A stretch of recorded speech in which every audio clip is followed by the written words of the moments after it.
conférence de presse de l'ARD du jeudi 6 février 2025. Texte introductif. Un grand acteur politique du 19e siècle, Abraham Lincoln, président des États-Unis d'Amérique de 1861 à 1865, déclarait à propos de la manipulation politique, je cite, « On peut tromper une partie du peuple tout le temps et tout le peuple une partie du temps, mais on ne peut pas tromper le peuple tout le temps. » Fin de citation. L'État PCT, qui a toujours fondé son action sur le recours à la force brutale, la corruption,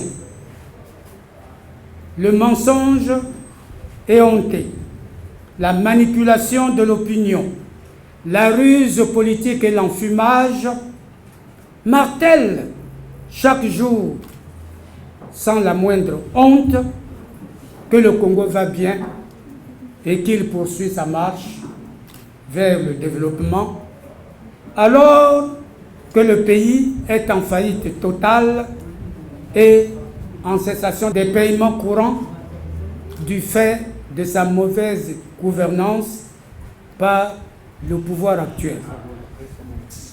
Dans son fonctionnement, un pays est comparable à un corps humain. En effet, dans un corps humain, quand le sang ne coule plus dans les veines, quand il n'y a plus de respiration et d'activité cérébrale, la vie s'arrête, c'est la mort. De la même manière, au niveau d'un pays, quand il y a une faillite financière comme cela est le cas du Congo-Brazzaville aujourd'hui, le pays devient un mort vivant. Faisant fi de cette vérité d'évidence, et pour tenter de masquer son bilan désastreux et le chaos total dans lequel il a plongé le pays, le pouvoir congolais vient de lancer par anticipation la campagne pour l'élection présidentielle de 2026, ce 14 mois avant la date échue. Il espère, par cette manœuvre dilatoire, éviter de faire au peuple congolais le bilan de l'exécution de ses promesses mensongères en faveur du développement du Congo, notamment l'accès de notre pays au statut de pays émergent en 2025, la déclinaison de slogans enchanteurs tels « Santé pour tous »,« Autosuffisance alimentaire », plan de résilience sur la crise alimentaire 2022-2023, la stabilisation des prix des produits alimentaires et agricoles essentiels, l'eau potable pour tous, la construction d'un boulevard énergétique, 2024, année de la jeunesse, la création de 10 000 emplois en 2024, la diversification de l'économie, la promotion des politiques industrielles, agricoles et d'aménagement du territoire, etc. Rien, mais absolument rien de tout cela n'a été traduit en actes concrets. Au contraire, le pays a été plongé dans une crise économique, financière, sociale, politique, démocratique, sécuritaire et électorale sans précédent. La qualité de vie des populations est allée de mal en pire. Au lieu de l'émergence promise, le Congo est plutôt descendu aux enfers. Le peuple galère.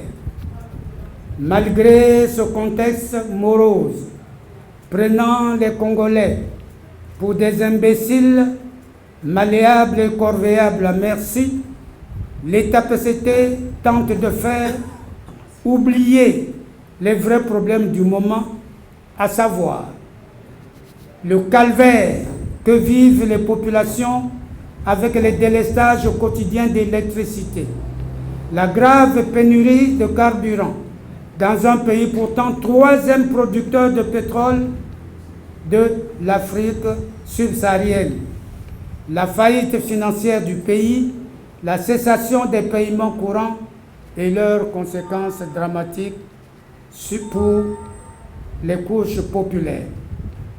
Comme on le sait, l'expérience historique a montré qu'une population se développe à partir du moment où elle parvient à s'affranchir de la misère, puis à s'extraire de la pauvreté. Manquant de courage politique pour regarder la réalité en face, l'État PCT se réfugie dans des fuites en avant en faisant de l'élection présidentielle de mars 2026 la principale préoccupation des Congolais aujourd'hui. Il s'agit purement et simplement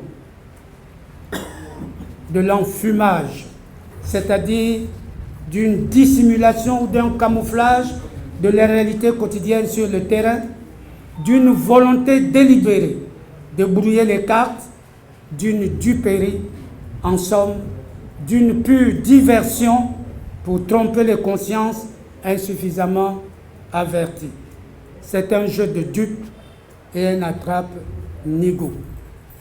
Comment comprendre qu'au moment où, d'une part, le pays est en faillite totale et d'autre part, le peuple congolais croupit dans une extrême pauvreté, que les dirigeants de l'État, dont le premier devoir est de protéger les Congolais contre la paupérisation et l'exclusion sociale et d'ouvrir au pays totalement ruiné la voie du redressement en mettant en œuvre des mesures d'urgence visant à rétablir la liquidité de l'État, la liquidité générale de l'économie, l'équilibre des comptes internes et externes, les paiements courants. Comment comprendre, disons-nous, que ces dirigeants tournent résolument le dos aux défis majeurs auxquels le pays est confronté et font croire que l'élection présidentielle de 2026 est devenue désormais la première priorité des Congolais, le tout au cri de, je cite, « tout pour le peuple, rien que pour le peuple ». Instruit par les pratiques politiques et sociales du pouvoir actuel, le peuple congolais n'est plus dupe. L'élection présidentielle de 2026 ne constitue pas sa priorité. Ses attentes sont ailleurs et ont pour nom le redressement financier du pays, le rétablissement des paiements courants, la régularité du paiement des salaires des fonctionnaires, des pensions des retraités, des bourses des étudiants, de la vraie dette sociale intérieure, l'amélioration de l'accès des populations à l'eau potable, à l'électricité, au carburant, à des soins de santé de qualité, à une éducation et une formation professionnelle de bon niveau, à des emplois et à des salaires décents, à des logements sociaux confortables et à prix modérés, à un environnement sain, à une paix sociale véritable, à l'unité et à la concorde nationale, au vrai vivre ensemble. Pour prendre en compte ces vraies attentes du peuple congolais, il est impératif de promouvoir en amont une gouvernance démocratique, rationnelle, transparente, sociale et participative. Or, l'État PCT gouverne contre le peuple congolais et affiche une indifférence inhumaine et coupable aux souffrances sociales atroces qu'il endure. La misère extrême des Congolais est le cadet de ses soucis. Il n'est préoccupé que par une chose, la préservation coûte que coûte du pouvoir et des biens incommensurables que ses tenants ont acquis au moyen de multiples rapines. Par ailleurs, les relations pour le moins opaques entre Brazzaville et Kigali font courir au Congo-Brazzaville le risque d'être entraîné malgré lui dans une guerre fratricide avec la RDC, pays avec lequel Nous avons en partage la même culture, les mêmes langues, les mêmes us et coutumes. Il est en outre navrant et consternant de constater que plusieurs acteurs politiques congolais qui se réclament pourtant de l'opposition continuent de privilégier leurs intérêts personnels et ou partisans et de servir de béquille à l'État PCT, bourreau du peuple congolais. En effet, beaucoup d'entre eux sont tombés pieds joints dans le piège tendu par le pouvoir et se sont déjà portés candidats à l'élection présidentielle de 2026 pour faire le jeu du candidat du pouvoir, alors qu'aujourd'hui, les conditions permissives d'une élection présidentielle transparente, honnête et crédible ne sont aucunement remplies.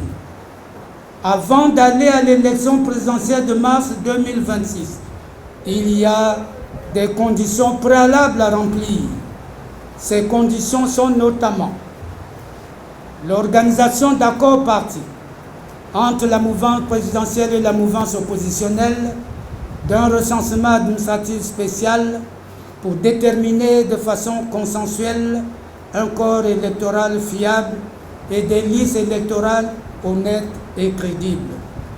L'introduction de la biométrie intégrale dans le processus d'identification d'un corps électoral fiable, sincère et honnête, dans le dessein d'éviter le vote multiple d'un même électeur. La dissolution de la Direction générale des affaires électorales, DGAE, aujourd'hui érigée en véritable commission d'organisation des élections au Congo, usurpant ainsi les prérogatives de cette dernière. Il faut rendre à César ce qui est à César. La mise en place d'une commission électorale nationale, véritablement indépendante, composée de façon égalitaire de représentants de la mouvance présidentielle et de la mouvance oppositionnelle et ayant la maîtrise de toutes les opérations préélectorales, électorales et post-électorales. L'élaboration et l'adoption d'une nouvelle loi électorale véritablement impartiale et impersonnelle en lieu et place de la loi scélérate, partisane et bancale actuelle. L'élaboration et l'adoption d'un découpage électoral juste et impartial adossé sur les standards internationaux.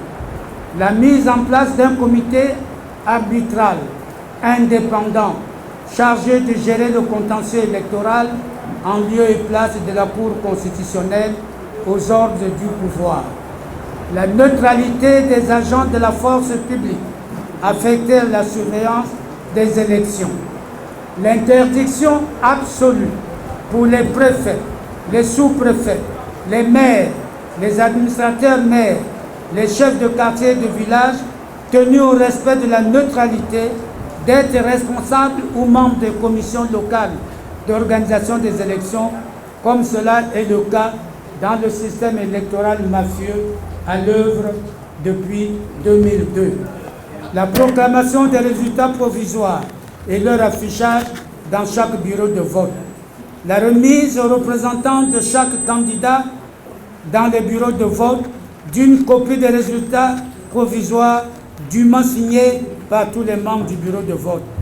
La proclamation des résultats définitifs des élections par la Commission électorale nationale indépendante et non pas par le ministre de l'Intérieur. La prise en charge réelle des représentants de tous les candidats dans les bureaux de vote par l'État et non pas seulement ceux du PCT. La suppression du vote anticipé des militaires et du vote par procuration. La reconnaissance aux Congolais de la diaspora de leur droit d'être électeurs et de se faire élire. Le financement équitable et juste de la vie politique et des campagnes électorales par l'octroi d'une subvention appropriée à tous les partis politiques légalement constitués. Le plafonnement des dépenses électorales, l'obligation pour chaque candidat d'avoir un compte de campagne et le strict respect du plafond des dépenses électorales. L'abrogation des taux exorbitants des cautionnements aux différentes élections nationales et leur fixation ainsi qu'il suit. 50 000 francs CFA par liste pour les élections locales, 100 000 francs CFA par candidat pour les élections législatives et sénatoriales, 5 millions de francs CFA par candidat pour l'élection présidentielle. L'interdiction stricte pour tout candidat, quel qu'il soit, d'utiliser les moyens de l'État, à savoir les avions, les hélicoptères, les bateaux, les hors-bords, les véhicules automobiles de fonction, les chauffeurs des services publics à des fins de transport pour campagne électorale. Si ces conditions préalables ne sont pas remplies, l'élection présidentielle de 2026 ne sera qu'une nouvelle farce électorale ourdie par l'État PCT dans le macabre dessein d'imposer par la force, la corruption et la tricherie électorale son candidat dont le bilan, après 43 ans de pouvoir sans partage, est très catastrophique pour le Congo et son peuple. Par ces motifs, il est urgentissime de convoquer dès maintenant un vrai dialogue politique national inclusif devant déboucher sur l'ouverture d'une période de transition de 2 ans maximum, période au cours de laquelle il sera élaboré et mis en œuvre de façon consensuelle dans tous les domaines de la vie nationale des mesures concrètes, fortes et appropriées pour sortir le Congo de façon pacifique du tombeau où il gît aujourd'hui. Tout bien considéré, il est inconcevable, irrationnel et inadmissible d'envisager d'aller à des élections générales en 2026 dans un pays comme le Congo-Brazzaville, actuellement plombé par une crise multidimensionnelle gravissime qui obère son développement global, équitable et durable. Il n'est pas possible d'aller à des élections alors que le pays est naufragé. Le bon sens commande de commencer d'abord par juguler la crise actuelle avant toute autre entreprise. Toute démarche contraire relève de la manipulation de l'opinion et d'un odieux mensonge politique. L'État PCT est une machine à tromper. Ne tombons pas dans ces pièges, à l'instar de ce que le pouvoir et ses soutiens proposent aujourd'hui, à savoir le dialogue dit constructif que Martin Berry prépare en ce moment, ou le dialogue dit intelligent que préconise Luder Mwinda, ou encore l'union sacrée que propose le député d'Oyo, Serge Ekemi, animateur du Café du Savoir. En avant pour un vrai dialogue politique national inclusif. Fait à Brazzaville le 6 février 2025 pour la conférence des présidents Mathias Nzongo.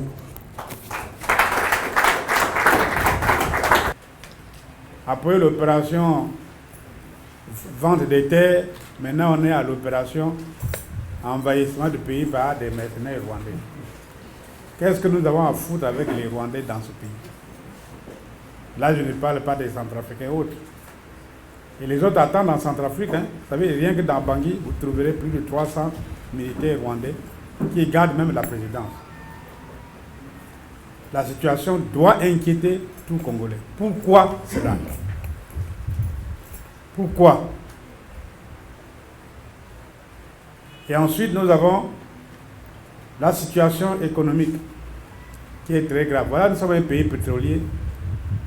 Je ne sais pas si dans la salle, ici, un journaliste peut me dire que la zone de pétrole se trouve à tel niveau.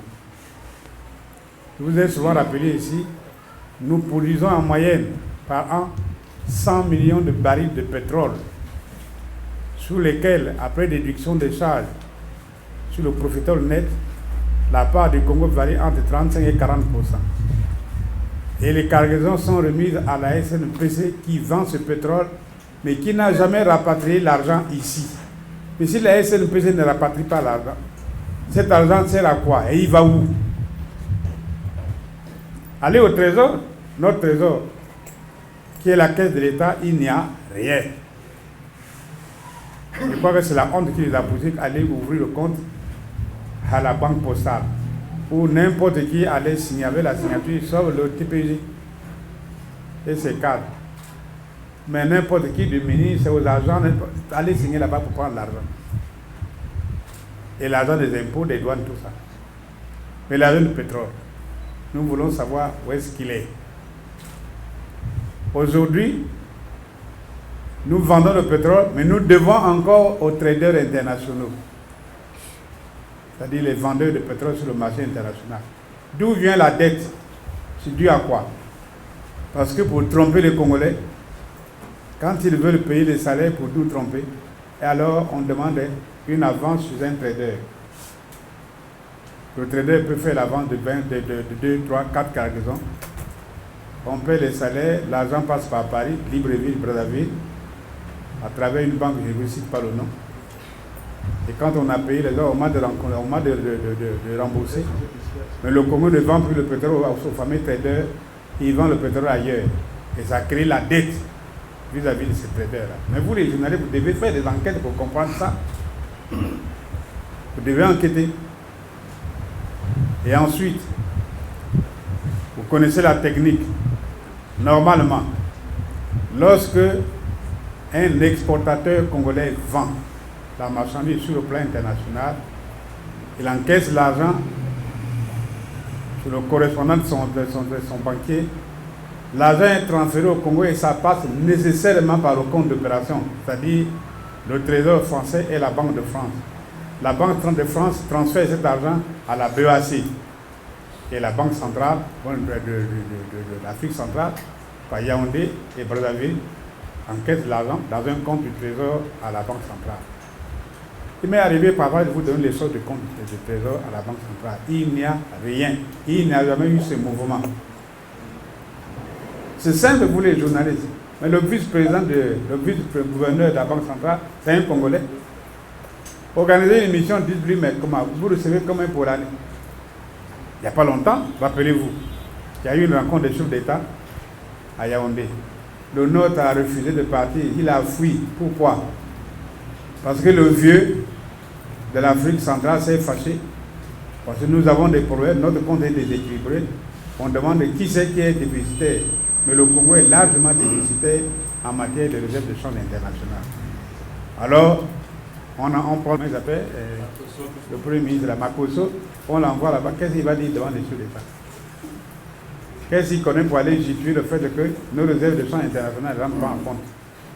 Comment? Voilà la situation. C'est très grave, chers amis. Et ensuite, il y a un problème. Quand l'État n'a pas d'argent, il ne peut rien faire. Pas de route. Moi, l'autre jour, j'ai fait le tour de Brazzaville. J'ai commencé à Bakongo, j'ai fait les principaux arrondissements. Il n'y a pas une seule petite rue qui n'a pas de trou.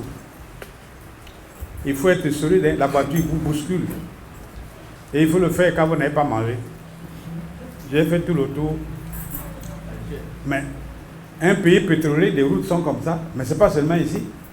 J'espère que vous regardez la télévision. Comment les similars qui se passent à Pointe-Noire également. Les routes sont inondées, des quartiers entiers, des trucs. Un pays pétrolier et la ville qui pollue le pétrole est dans cet état-là. L'argent va ouf. Deuxièmement, depuis que je suis né, je n'ai pas encore rencontré, même en période d'épidémie, une mortalité comme aujourd'hui. Un Congolais est malade, que ce soit la grippe ou le palud, vous allez à l'hôpital, allez, corps en dépôt. Pourquoi corps en dépôt? La semaine dernière, j'étais à la morgue. J'ai dit, je vais partir quand même voir. Mais je vous assure que j'ai été surpris. Il n'y avait même pas de place pour se mettre debout. Tellement les gens étaient venus pour attendre leur corps. Pourquoi? Pourquoi les Congolais doivent mourir? On fait la politique, pourquoi? C'est pas pour la vie des Congolais? Pourquoi on doit les pousser à la mort? Et ils sentent même qu'il y en a qu'on tue. Vous êtes malade, on n'arrive pas, on dit, ah, je ne serai pas mourir, allons, on vous fait une injection mortelle. Vous prenez une injection, on déclare corps en dépôt. Alors que vous n'êtes pas destiné à mourir. Hein, Dimi? Il faut écrire, il faut noter ça. Je voudrais voir ça sur ton journal. Vous voyez? C'est quoi ça? Quant aux études, les écoles, c'est même pas la peine. Les gens n'ont pas d'argent. Nous sommes en période de prolifération des écoles privées. Et pour payer, il faut avoir l'argent. 25 000, 50 000, ceci. Mais un Congolais qui n'arrive même pas à avoir 1000 francs pour faire le marché, où est-ce qu'il va trouver 25 000 pour payer les études de ses enfants? Donc on cultive l'analphabétisme. C'est quoi dans ce pays-là? Quant aux écoles publiques, ça ne sert même à rien. À notre temps, on était fiers d'être au lycée. Mais aujourd'hui, personne n'est fier d'être dans un lycée parce qu'il va là-bas pour perdre son temps. Pour perdre son temps. Voilà, chers amis, ce qui nous a poussé à cette conférence de presse. Et là, tout de suite, on voit le PCT qui déclenche. À élection 2026, notre candidat, vous avez suivi la manifestation d'hier, non? Ils ont un candidat. Mais le candidat, c'est le même, qui a déjà fait plus de 43 ans à la tête de l'État, qui est fatigué, âgé. Voilà le futur candidat dont la politique a conduit le pays dans ce sens-là. Mais le PCT devait même se déclarer hors sujet, que nous ne présentons plus rien, parce que notre politique a échoué. Il faut être honnête à ce niveau-là. Et on gaspille les cadres. Tous les cadres congolais sont jugés incompétents parce que la politique qu'ils appliquent n'est pas une bonne politique. Tous les cadres congolais sont jugés incompétents maintenant. Pour dire quelque chose, et le plus simple, je vous conseille, je crois que c'est tout le mercredi qu'il y a conseil des ministres. Suivez les conseils des ministres du Congo, cette proposition de loi, d'arrêté, de décret, mais jamais un dossier de développement. Il y a une usine à tel endroit, on va faire ceci, on va exploiter cette possibilité. Mais nous sommes un pays très riche. Très, très riche. Non seulement il y a le pétrole, vous avez le fer, vous avez la bauxite, vous avez qu'on appelle ça, le cuivre, il y en a beaucoup, de l'or. Sans parler de nos terres qui sont les terres parmi les plus fertiles du monde. Aucune agriculture, rien du tout. Nous mangeons les cuisses de poulet qui viennent d'ailleurs, cuisses de poulet. Et les Congolais tombent malades pour des cuisses de poulet. Hein? Mes soeurs, quand vous allez au marché, vous achetez des cuisses de poulet, non? Vous savez d'où ça vient? Ce n'est pas un poulet élevé ici. Quel est ce pays-là? Et sur le plan politique, c'est l'intolérance. On va aux élections, puis on proclame, oh, je suis élu. Élu sur la base de quoi? Quel est le corps électoral?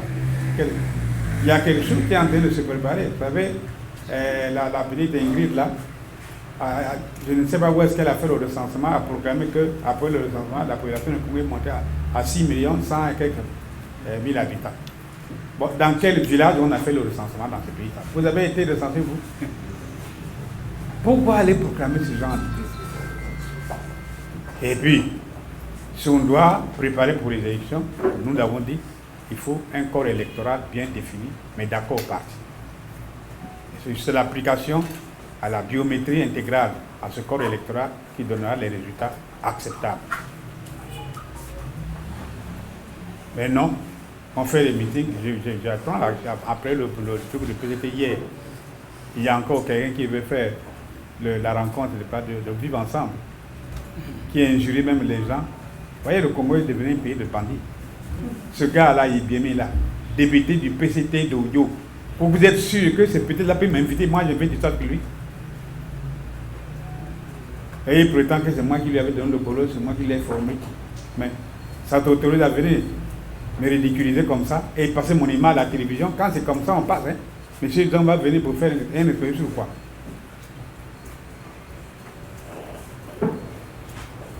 Est-ce qu'il est capable de comprendre ce que je vais lui dire? Et il invite des gens comme ça, beaucoup.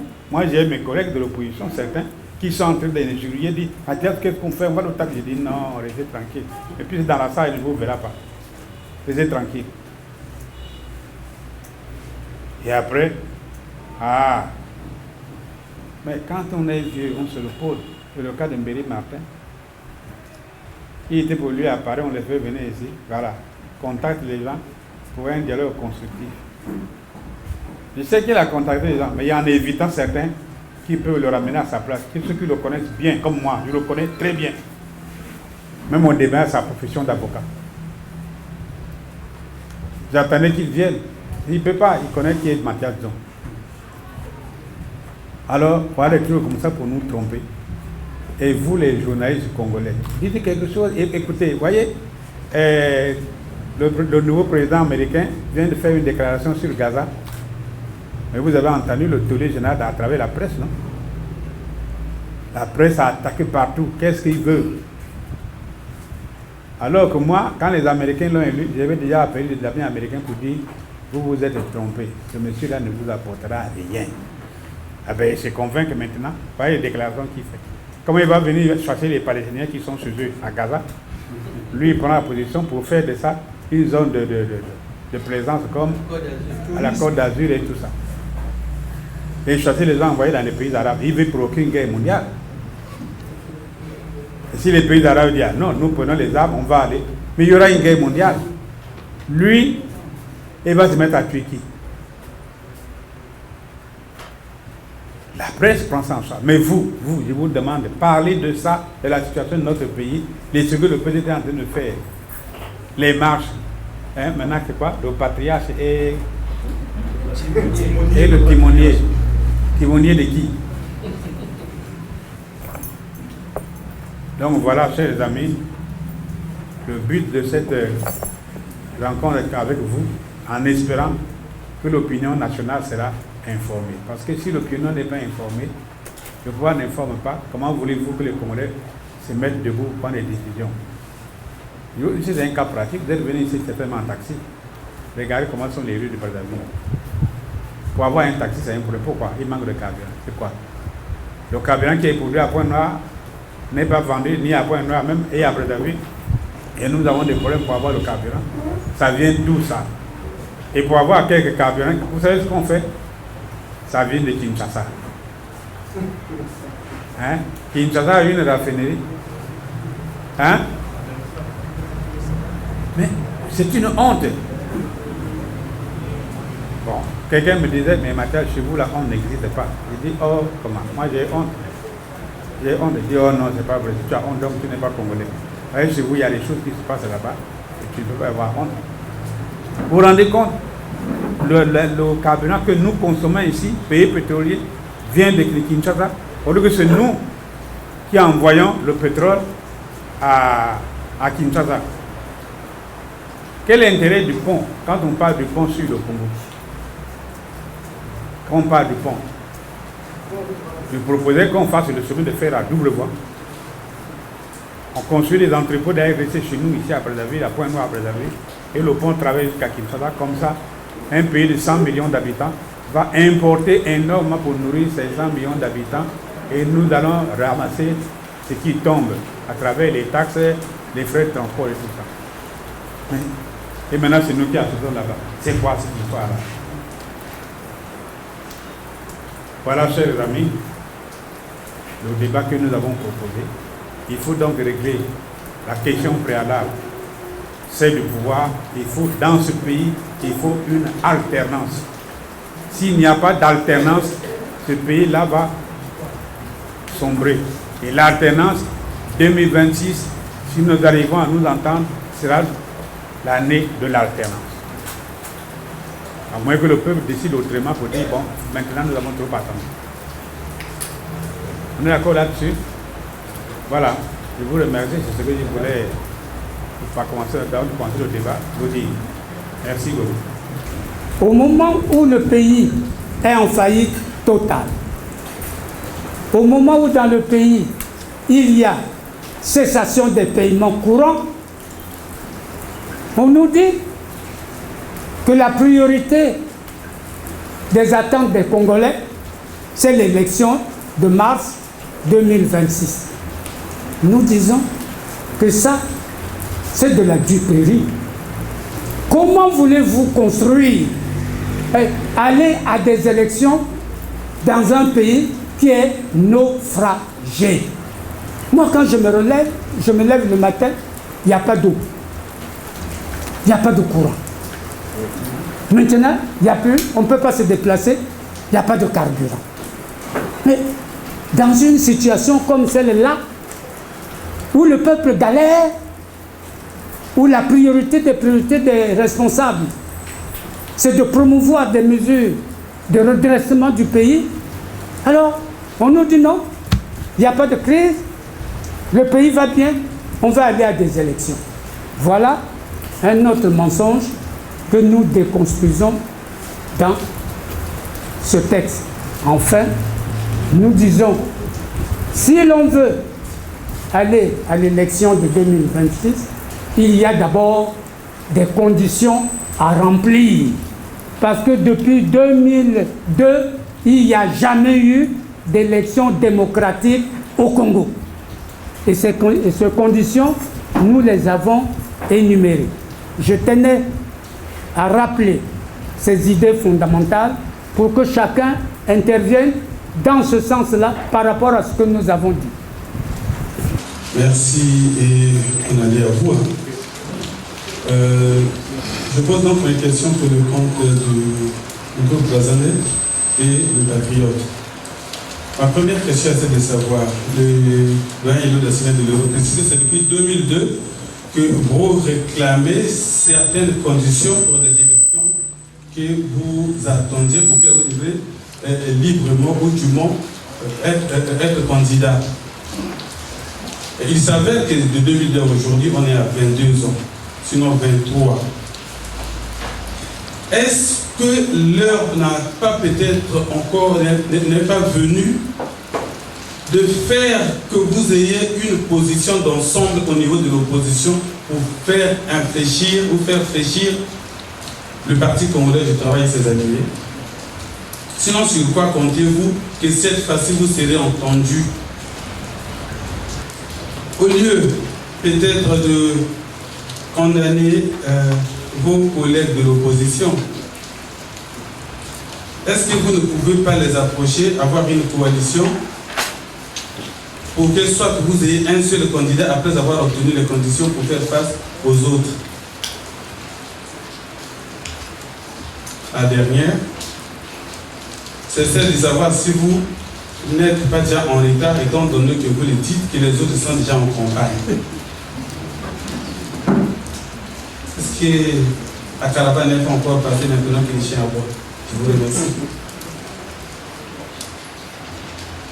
Il circule sur le réseau. Tout à l'heure, vous avez pris la parole à propos. Le président centrafricain, Archange Touadéra, avait monté une petite commission composée des parlementaires pour étudier la question rwandaise. Vous avez abordé, mais je voudrais que vous alliez au fond, Monsieur le Président. Cette commission a rendu les résultats de leur étude au président Touadéra, et il s'avère que vous parlez des Rwandais, mais sur le document il est écrit des éléments du M23 qu'on peut trouver dans certains coins et recoins du Congo. Si vous en savez, puisque vous avez abordé la question, Monsieur le Président, pouvez-vous mettre à la disposition de la presse congolaise des éléments qui corroborent cette thèse, pour que ça ne soit pas comme des flashs que vous donnez et qu'il n'y a pas une information concise, une information qui permettrait aux uns et aux autres de scruter pour réveiller l'opinion. La deuxième question est relative donc à l'invitation que vous avez reçue du club Le Café du Savoir. Vous avez aussi parlé de ça, et devant la presse, vous dites que le député président du Café du Savoir ne peut pas vous inviter, pas vous en tout cas. La question qui va être traitée le week-end au Café du Savoir, c'est le vivre ensemble. Et que bon nombre des acteurs de l'opposition, y compris vous-même, serait attendu, puisque je crois savoir que vous avez décliné l'offre et que c'est aussi qui ont reçu les invitations du Café du Savoir ont aussi décliné cette offre. Ne pensez-vous pas que c'était l'occasion de vous retrouver, d'y être, puisqu'il y aurait aussi les acteurs du pouvoir, y compris M.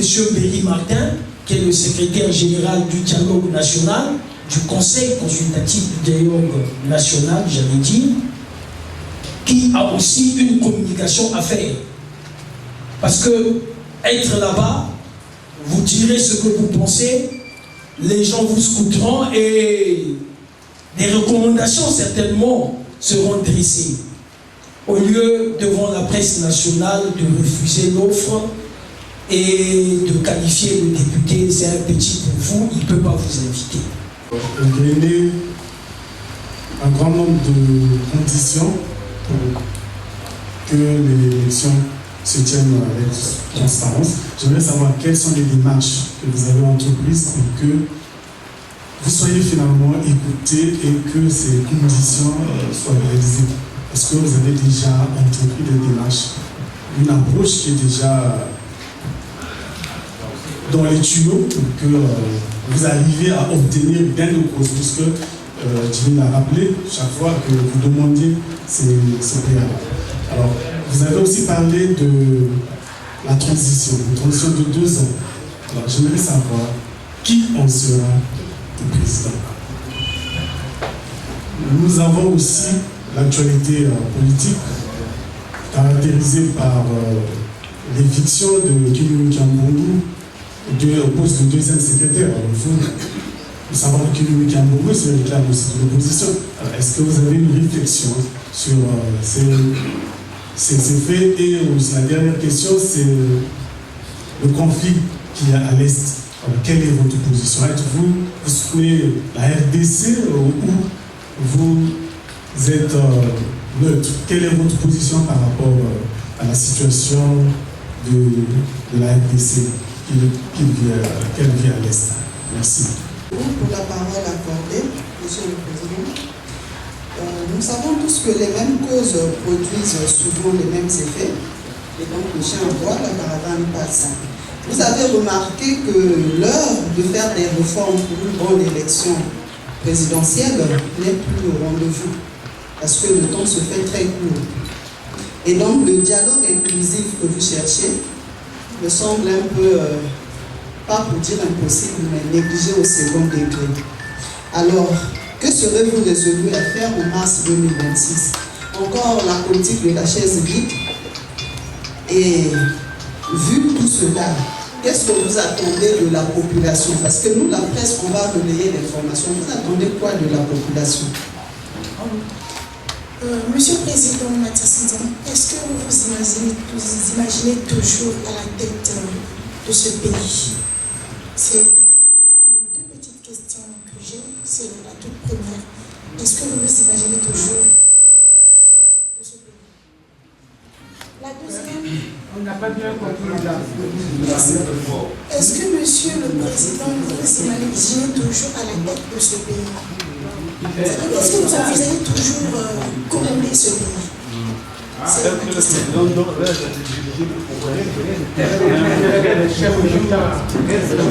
Dans chaque période électorale, Monsieur le Président, vous avez toujours un message d'interpellation à l'endroit des dirigeants sur l'usage des ressources publiques. Mais vous n'avez aucune mesure d'accompagnement. Et cette fois-ci, comment ferez-vous pour que le pouvoir en place n'utilise pas les ressources publiques? Merci beaucoup. Merci pour la parole. Je n'ai pas envie de dire une série de questions, mais j'ai quelques questions. Monsieur le Président Mathias, vous parlez souvent de l'alternance au sommet de l'État. C'est une très bonne chose. À quand l'alternance au niveau du libéral? Au sommet du libéral, à quand l'alternance?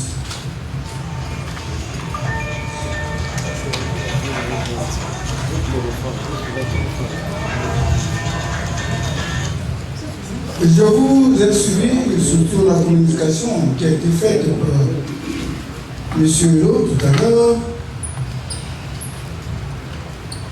Elle fait état d'une période de transition de 2 ans. Pour quel intérêt? Est-ce que parce que votre tube digestif est devenu sec, vous voulez le rendre humide? Est-ce parce que votre tube digestif est resté longtemps sec et vous voulez le rendre humide? Ils ont compris. Vous parlez également des préalables. On est en politique. Vous avez raison. Mais vos préalables touchent le chapelet de loi. Vos conditions ici touchent beaucoup d'administration, surtout les institutions qui traitent des questions électorales et qui ont pour soubassement certaines lois. Est-ce que pensez-vous que nous serions attendus? Parce que les lois dans notre pays émanent du gouvernement en termes de projet de loi et du Parlement en termes de proposition de loi. Et donc on ne peut plus que vous êtes pas représenté au Parlement.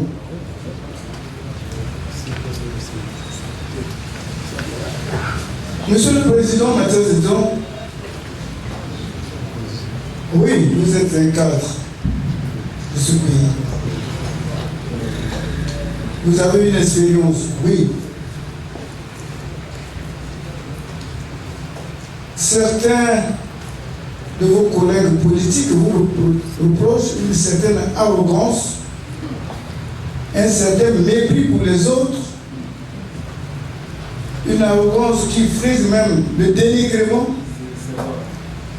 Et vous l'avez démontré tout à l'heure quand vous avez pris la parole et vous avez semblé, j'ai envie de dire, même minimiser le docteur Ikemi, qui selon vous a été formé par vous. Donc vous avez la conviction, vous-même, que vous avez formé quelqu'un qui n'est pas arrivé au bout de votre formation. Merci. C'est bien de faire un échange, c'est très bien.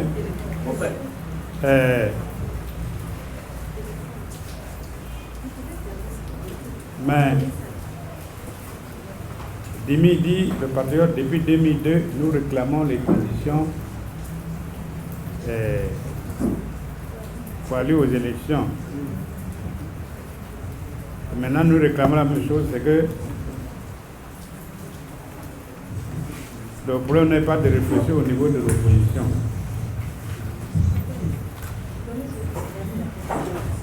Est-ce que vous ne pouvez pas vous rapprocher les uns des autres pour le faire?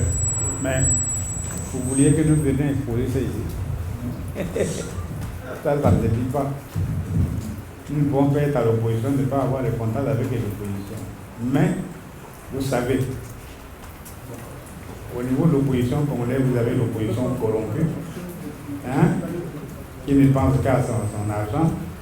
Vous avez la force opposition, la force, qui en réalité sont les gens du PCT, mais qui disent qu'ils sont opposition. Mais notre problème, effectivement, nous travaillons à réunir la vraie opposition. C'est celle-là que nous voulons réunifier pour que le peuple congolais sache qu'il y a vraiment des vrais patriotes. Parce que tout le monde peut se dire patriote, on est patriote quand on défend les intérêts du peuple. Mais si vous criez seulement, vous êtes patriote, vous ne défendez pas les intérêts du peuple, vous n'êtes pas un vrai patriote. D'accord? Alors, quant au temps, tu dis ce qui n'est pas trop tard. Non, même s'il restait une semaine, ce n'est pas trop tard.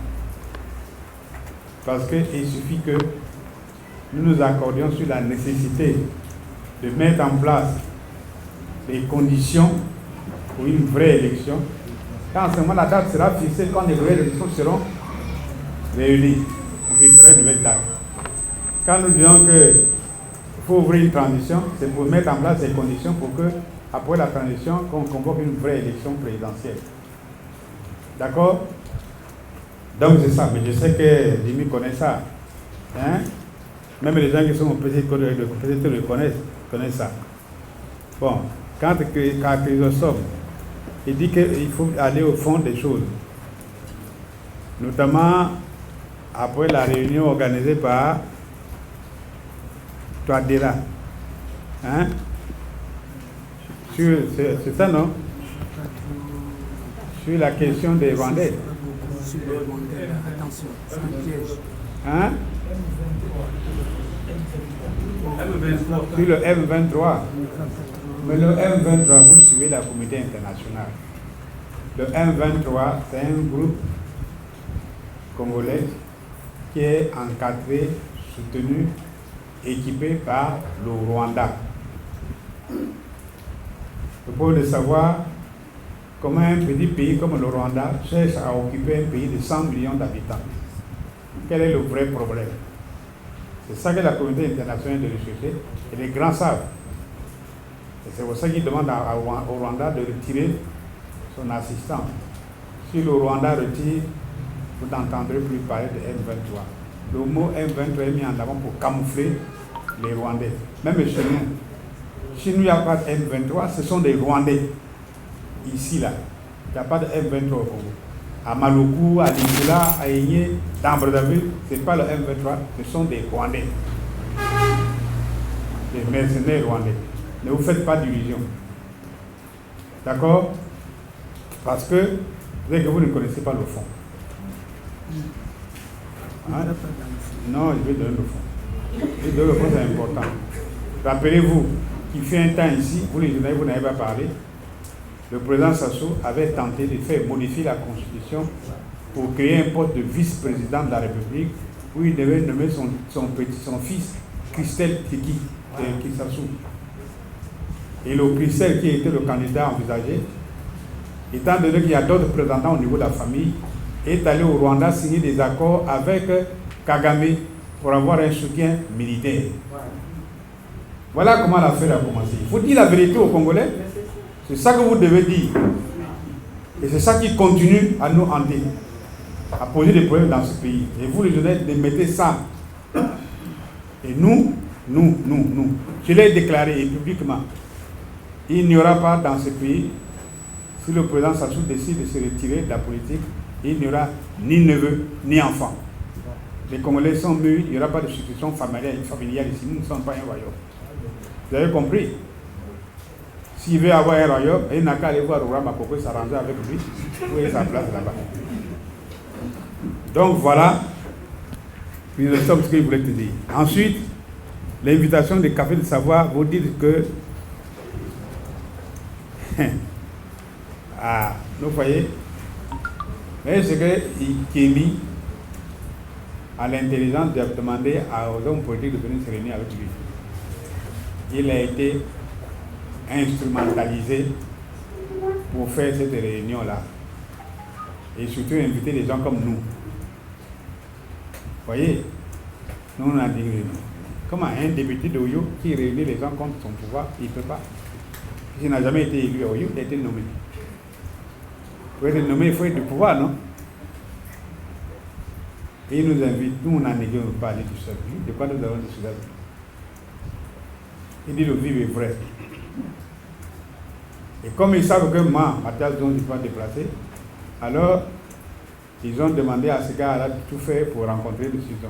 Ce n'est pas moi qui l'ai appelé pour voir. Il s'est allé voir une de mes belles sœurs et à travers celle-là, il m'a atteint. Et quand je dis c'est moi qui l'ai fait, ce n'est pas moi qui ai dit que je suis formé. Lui, pour se présenter, je ne le connaissais pas. Il me dit, mais monsieur le ministre, c'est vous qui m'avez donné le boulot, tu vas être formé. Je dis, ah bon? Ça se passe où? C'est lui qui l'a dit. Ça peut être un gros mensonge pour me convaincre. Et je lui ai dit, ton vivre ensemble. Tu ne vois pas que le vivre ensemble pose des problèmes de préalable. Ce pays est divisé en opposition, en parti et tout ça. Ça veut dire que nous avons des problèmes sur lesquels nous ne nous entendons pas. L'idéal, c'est d'abord de nous entendre sur ces problèmes-là avant de penser au vivre ensemble. Et la seule façon d'aborder ces problèmes, c'est un peu faire comme nous avons fait à la conférence nationale, c'est-à-dire nous allons au dialogue national inclusif. Toutes les forces politiques, quand nous aurons arrêté les règles, les conditions pour aller droit, en ce moment-là, nous pourrons parler de vivre ensemble. Mais ce que tu fais là, pourquoi tu veux mettre la charrue avant les bœufs? C'est ce que je lui ai dit. Un homme intelligent allait comprendre que ce grand-là, il ne viendra pas. Alors lui, il a pris maintenant ma technologie. Vous êtes un homme capable, vous êtes un expert, vous êtes un technicien, vous venez parler tout ça. Mais il ne parle pas à un petit enfant. Tout ça, c'est pour tromper. Hein? Pour que il réveille mon ambition personnelle, il dire, je vais venir, je vais parler à qui? Et si j'envoie la technique, il peut comprendre. Donc voilà cette histoire-là. Et il y avait quelqu'un d'autre qui disait qu'il fallait aller là-bas. Ce n'est pas bon. Ce serait une trahison pour un vrai opposant d'aller à cette histoire de Kémy. Et Kémy n'a pas pris la décision de lui-même, il était envoyé par le pouvoir, notamment celui qui l'a nommé député d'Oyo. Bien. Alors, Vox TV, vous avez posé beaucoup de conditions pour les élections.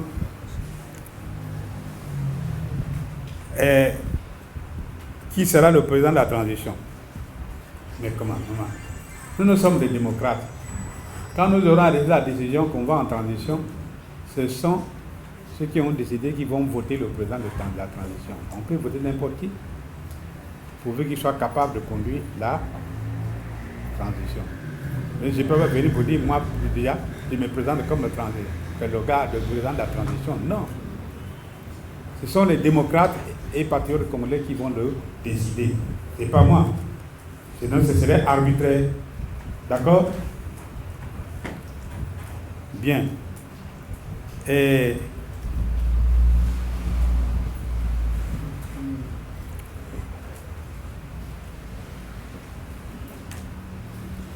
alors, vous me demandez quelle est votre position sur ce qui se passe en RDC. Mais la RDC est un pays comme le Congo. Là-bas encore, c'est un pays plus grand que le nôtre. Il y a beaucoup de problèmes. Nous sommes contre les guerres. Surtout les gens qui vont dans la forêt prennent des armes pour aller pays conquérir le pouvoir. S'ils veulent faire le jeu, alors ils doivent faire la démocratie avec les autres. Se battre sur le terrain politique. Mais ce n'est pas les guerres. Vous entendez le nombre de morts? Plus de 1000 morts. On parle même des 2900 morts. Et ces gens-là qui sont morts, ils avaient déclaré, ils luttent là-bas. Ce sont des innocents qui sont morts. Mais la politique ne doit pas aller au désastre. S'ils veulent faire la politique, diriger la RDC, mais qu'ils viennent aussi sur le terrain politique. Pourquoi prendre des armes? Je ne suis pas d'accord avec eux. Deuxièmement, c'est encore plus blâmable pour les Rwandais. Qu'est-ce qu'ils vont faire pour soutenir des hommes armés en RDC? De quel droit? Bon, bien sûr, la RDC est un pays qui est très riche. Vous voyez, le petit Rwanda là, a signé des accords pour vendre des matières premières, des minéraux recherchés dans le monde, notamment les coltons et tout ça. Il n'y en a pas au Rwanda, mais il y en a en RDC, dans la zone où il y a la guerre. Donc on peut déjà imaginer pourquoi les gens passent leur temps à des trucs comme ça. Mais pourquoi Kagame ne va pas au front lui-même? S'il est fort, il n'a qu'à aller au front. Donc ça c'est condamnable. Voilà la raison pour laquelle nous, notre position, c'est que le Rwanda doit se retirer. Et que les Congolais se retrouvent entre eux, discutent et aboutissent à un accord pour éviter la perte de vie à de nombreux innocents. Voilà notre position. D'accord? Bien. Radio Congo. Le dialogue que vous rejoignez il y a plus de temps, mais j'ai déjà répondu à ça. Hein? On peut faire le dialogue n'importe quand. Même s'il reste 2 jours de l'élection, on peut toujours faire le dialogue, on repousse les élections. Ça dépend de nous. D'accord? Alors, qu'est-ce que vous attendez de la population? Mais dans tous les pays du monde, l'homme fort, c'est le peuple. Il n'y a pas un autre. Vous pouvez avoir des bombes atomiques ou toi, vous ne pouvez jamais vaincre un peuple.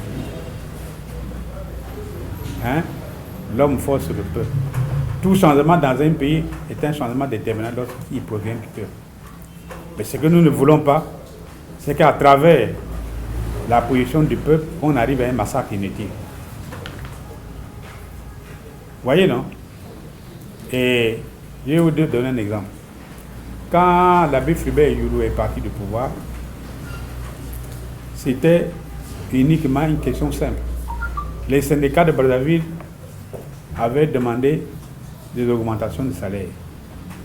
Mais ils oubliaient que le budget congolais à l'époque n'était que de 2 milliards de francs CFA. Et avec la composition qui était à l'époque, l'abbé Fulbert Yulu a commis le malheur de proposer qu'au lieu de faire comme ça, on va aller à un parti unique. Si on arrive au parti unique, on fera un syndicat unique. Voilà qui a déclenché le désordre aussi. Mais quand les Congolais se sont mis debout dans toute la ville de Brazzaville, vous savez, quand les gens ont marché, on a encerclé le palais, pas de coup de feu, en dehors des Français qui ont tué 3 personnes à la maison d'arrêt. Les Congolais vont aller casser ça. Alors, Yulu, un homme sage, un bon prêtre, il s'est assis, il a demandé à Monsaka et Monzawakane, mais qu'est-ce que ces gens-là veulent? Ils ont dit, ils veulent que vous démissionnez. Ah bon? Bon, il a appelé son maître, mais le peuple pose des problèmes, demande de démissionner. Et le maître lui a dit, il faut toujours suivre la voie du peuple. Et ça, lui, il a pris son stylo, il a écrit sa démission et il a donné aux deux militaires. Ils sont venus pour dire, ah, il a démissionné, dit, lisez. Et ils ont lu la démission. Celui qui avait sa mémoire fertile et entamé, Yulu a tout volé, nous bâtirons de nouveau. Congo. C'est parti ce jour-là comme ça. Moi qui vous parle, je crois que je devais être en 5e, quelque chose comme ça. J'étais à Pointe-Noire. Donc ici, le jour où le peuple congolais va se mettre debout, personne ne peut résister. Voilà pourquoi tout homme politique doit avoir comme objectif d'améliorer les conditions du peuple. C'est le seul. Si vous travaillez pour le peuple, personne ne viendra vous bouger. C'est le plus grand fétiche. Donc, mon frère, le peuple, c'est ça. Tout ce que nous faisons, il n'y a qu'un seul objectif, c'est le peuple congolais. Il vit bien, il a les conditions requises, alors le peuple le gardera. On va faire la politique autrement. D'accord? Bon, Pambou, Monsieur le Président, est-ce que vous pensez diriger le pays? Oh, mais si les Congolais me choisissent, je mettrai mon expérience à leur disposition. Il n'y a pas de raison. Hein? D'accord? Vous demandez qu'on touche beaucoup de trucs qui reposent sur la loi. Mais la loi a été faite par qui? Pas par les autres. Hein? Une loi, quand elle est mauvaise, elle doit sauter. Quand elle est mauvaise, elle doit sauter et on fait les réformes qu'il faut. Bon. Alors on me repose l'arrogance. Hein, par exemple, ce que j'ai dit que j'ai formé. Je n'ai jamais dit que j'ai formé Ekemi. C'est lui qui voulait me faire comprendre ça pour dire que je le connaissais. Alors que je ne le connaissais pas du tout. Vous voyez, non? Pourquoi? Quelle arrogance. Ben, je me fais petit parce que chacun doit être simple. Bien. Alors, Radio Congo.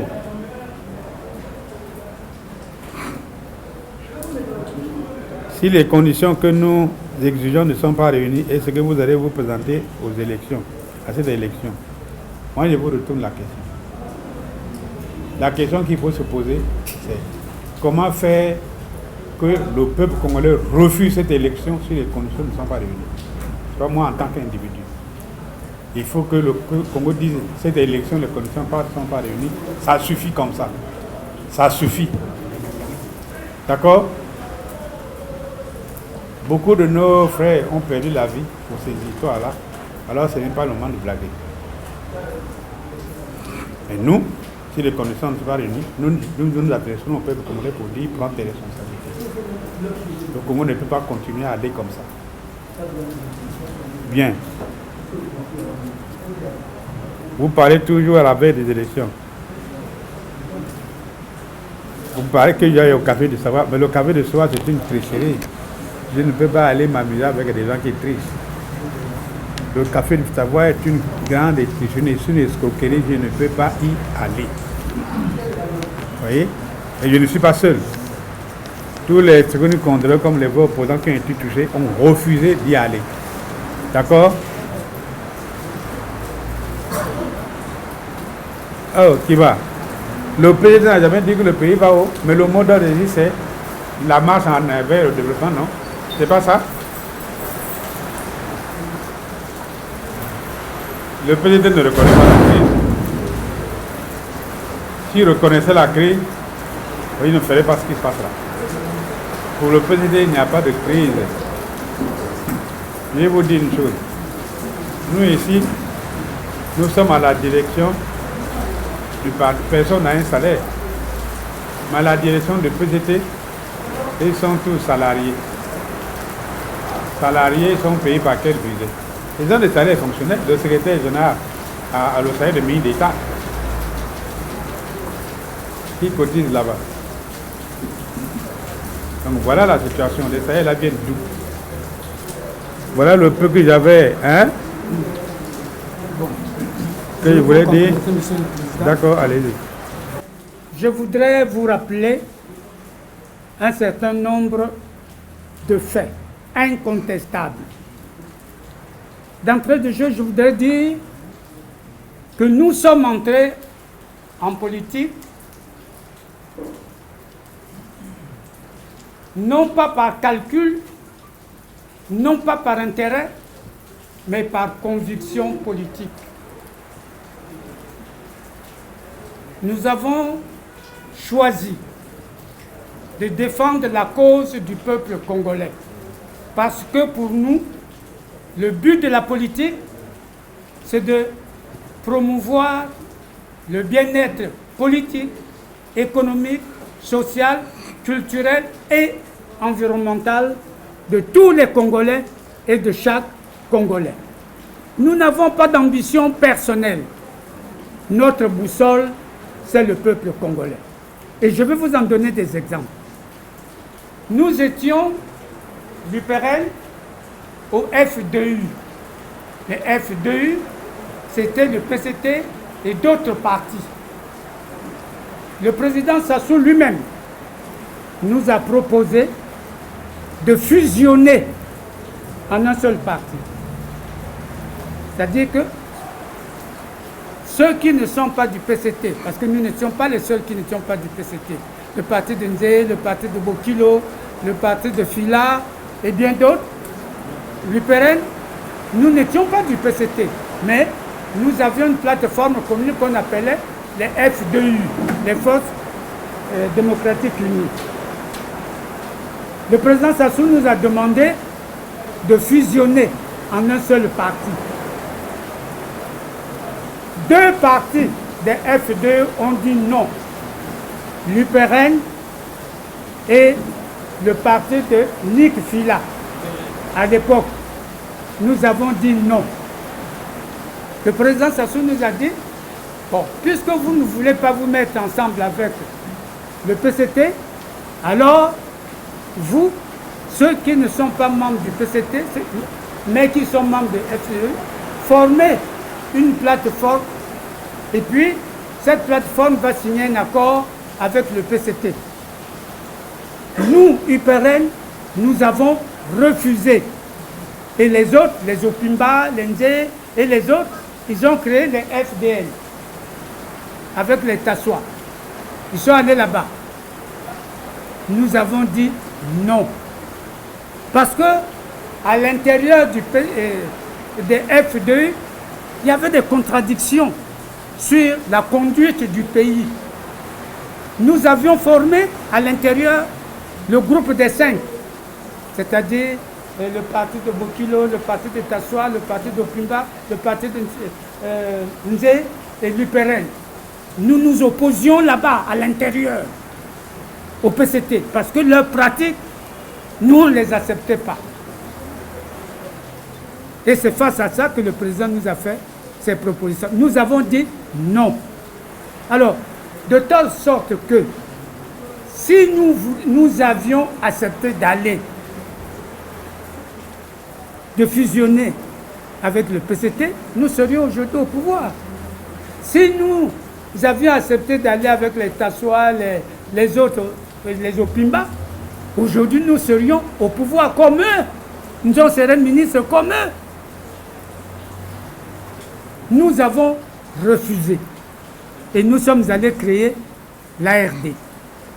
Mais plus près de nous, pour dire que nous n'avons pas faim, que nous ne courons pas après l'argent, plus près de nous. Après l'élection présidentielle, et je sais, celle à l'issue de laquelle Mwamba a été nommé Premier ministre. Le 16. Le président envoyé en France, c'est des amis à lui, contacté nous pour que nous soit Premier ministre. Nous avons refusé. S'il avait faim, s'il voulait aller manger, il se serait saisi de cette occasion. Nous avons refusé, lui a dit non. Ce n'est pas ça. Le pays va mal, très mal. Ce n'est pas un homme seul qui peut redire. Si vous voulez, va dire au président qu'il convoque un vrai dialogue inclusif à l'issue duquel on va ouvrir une période de transition, on va former un gouvernement de transition, on va former un parlement de transition, on va mettre en place une nouvelle politique pour redresser le pays. Si ce n'est pas ça, c'est non. Et nous avons refusé. Si nous avions accepté, Mwamba ne serait pas devenu Premier ministre. La même chose pour Koliné Makosso.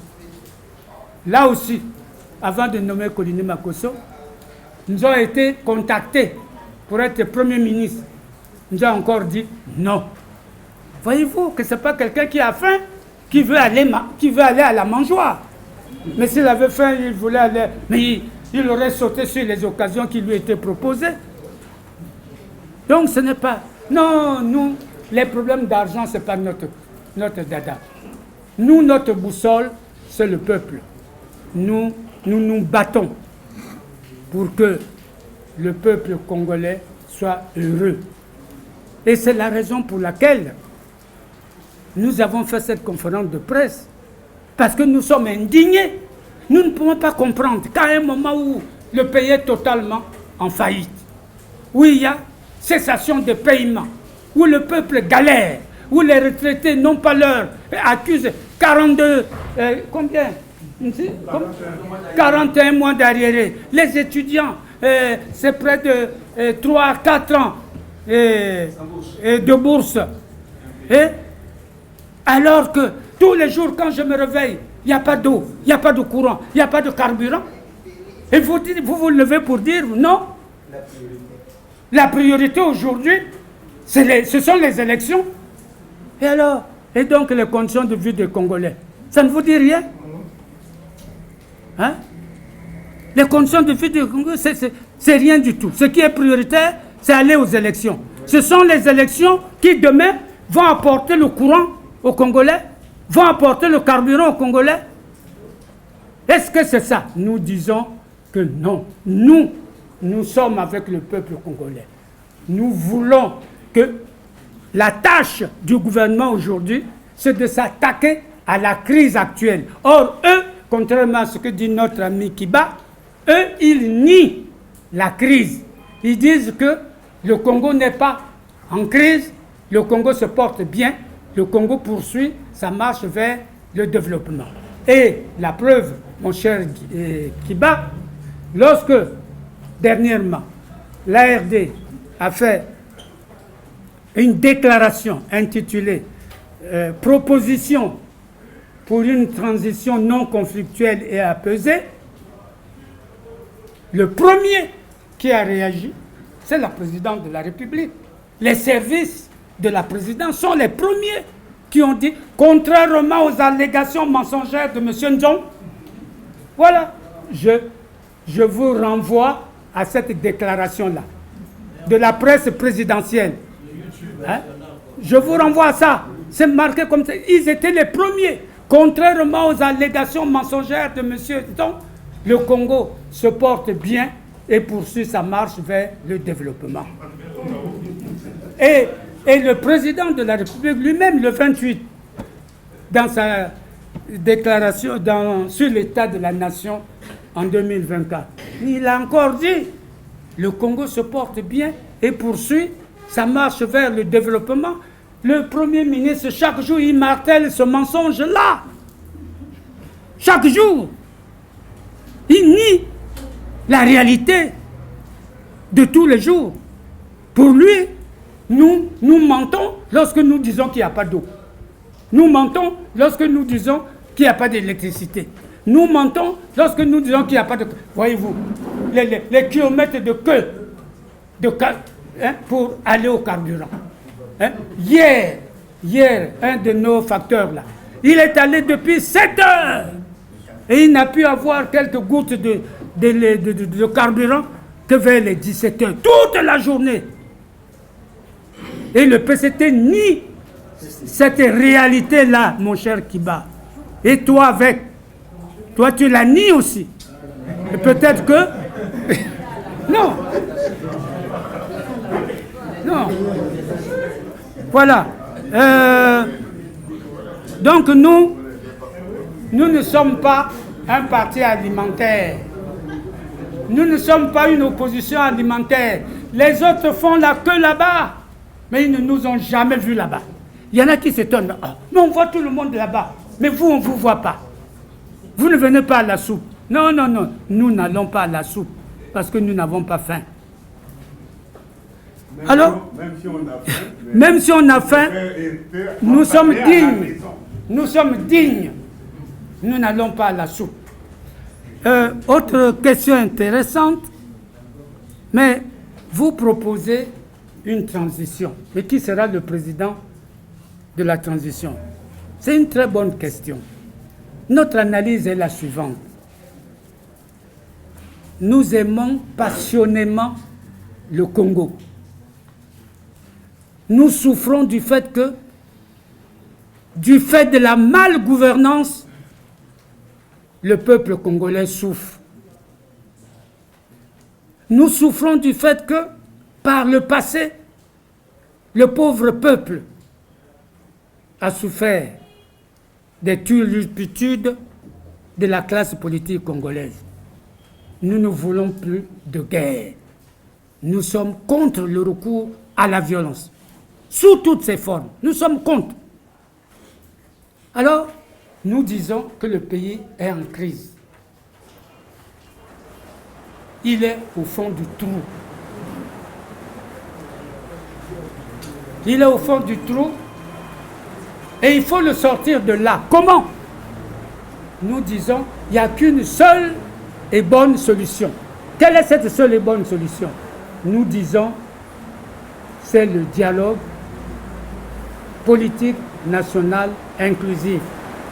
Il faut que le président de la République s'élève au-dessus de tous les intérêts pour ne voir que le bonheur du peuple congolais. Et pour cela, il faut que chacun transcende ses différences. Et il faut que nous nous retrouvions sans exclusive dans un vrai dialogue. Ce n'est plus pour aller comme à la conférence nationale, injurier celui-ci ou faire ceci. Non! Il s'agira d'analyser les causes, les vraies causes, les causes profondes de la débâcle actuelle du Congo. Quelles sont les vraies causes de la faillite actuelle du Congo? Et ensuite, faire des propositions concrètes, domaine par domaine. Qu'est-ce qu'on fait dans le domaine de l'enseignement, dans le domaine de l'économie, dans tel domaine, pour sortir le pays du tombeau où il gît aujourd'hui. Notre pays aujourd'hui est un mort vivant. Il faut le faire revivre. Il faut le redresser avant toute chose. Mais pour cela, il faut donc qu'on s'asseye, qu'on aille dans un dialogue. Ce dialogue doit déboucher sur l'ouverture d'une période de transition. Compte tenu de la profondeur de la crise, nous disons 2 ans. Période 2 ans. Au cours de cette période, on met en place un gouvernement de transition, on met en place un parlement de transition et il y a une présidence de la transition. Mais bien sûr, hein, c'est le président en exercice pour nous. Parce que nous voulons une transition pacifique, nous ne voulons pas de guerre. C'est le président en exercice qui est le président de la transition. Mais comme lui, il est déjà à la mouvance présidentielle, il faut que le Premier ministre soit lui à la mouvance oppositionnelle. Voilà notre démarche à nous. Les élections. Alors, l'autre jour, je disais à nos frères de l'ARD que Basseïla, c'est un oiseau de mauvais augure. Que dès que vous voyez Basseïla apparaître dans le ciel congolais, dites qu'il y a un malheur qui va s'abattre sur le Congo. Eh oui, Basseïla. C'est un oiseau de mauvais augure. Je vais étayer ça par deux exemples. La Constitution de 2002 disait qu'on ne pouvait pas changer la Constitution sur le nombre de mandats du président de la République. Que le président est élu pour un mandat de 7 ans, renouvelable une seule fois. Mais il n'avait plus le droit. Et on ne pouvait pas changer la Constitution sur cet article-là. Le président de la République a consulté ses amis français. Ils ont dit, ah oui, on ne peut pas. Et l'ancien ministre socialiste des Affaires étrangères, paix à son âme, comment il s'appelait là, monsieur le président? Dumas, c'était un juriste, un ami de Mitterrand, a dit au président, non, il faut changer de constitution. Et alors le président a appelé l'homme de basse besogne, Basseïla. Et Basseïla s'est fendu d'un gros document. Hein? Là-dedans, il développait il faut changer la constitution, etc., etc. Et il nous l'a distribué. Il était à l'opposition à l'époque. Et c'était lui notre juriste. C'était lui notre juriste qui écrivait nos textes juridiques sur les élections. Il dit qu'il faut changer la constitution. Et c'est donc par lui que le changement de constitution est venu. Et le même Basseïla aujourd'hui, parce que le président veut créer un poste de vice-président, lui demande de faire passer ça. Et comme en 2015, il a pris son bâton de pèlerin, et voilà, il vient au cours d'une conférence de presse proposer, nous dire que non, il faut maintenant changer la constitution. Et pour lui, le problème des élections, c'est le problème des candidats. Mais c'est faux. Le problème des élections au Congo, en Afrique, ce n'est pas le problème des candidats, c'est le problème de la transparence. Hein? Parce qu'en Afrique, de façon générale, au Congo en particulier, les élections sont mal organisées, les élections sont frauduleuses et elles entraînent toujours des guerres fratricides. Dans notre propre pays, il y a eu des guerres à cause des élections. Le 5 juin 1997 a pour cause les élections. Et la guerre du Poul a pour cause les élections mal organisées. Donc ce n'est pas un problème de candidats. Alors le monsieur, il vient nous dire que désormais, il faut seulement 3 candidats Et chaque candidat doit se présenter avec un colistier, c'est-à-dire un vice-président.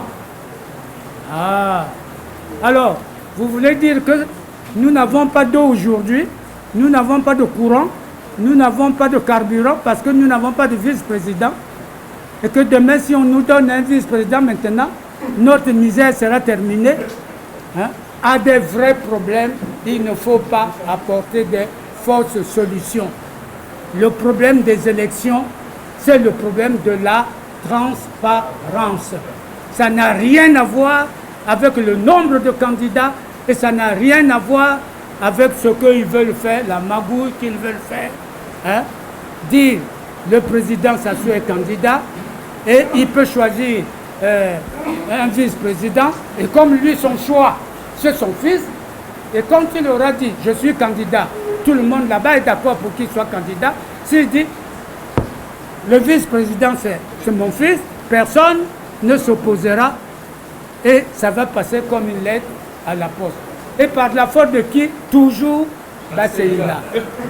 Un homme dangereux. Un homme dangereux. Et il est même mal vu chez lui dans le pool, parce qu'il avait dit là-bas, dans le pool, le président Sassou est un don de Dieu au pool.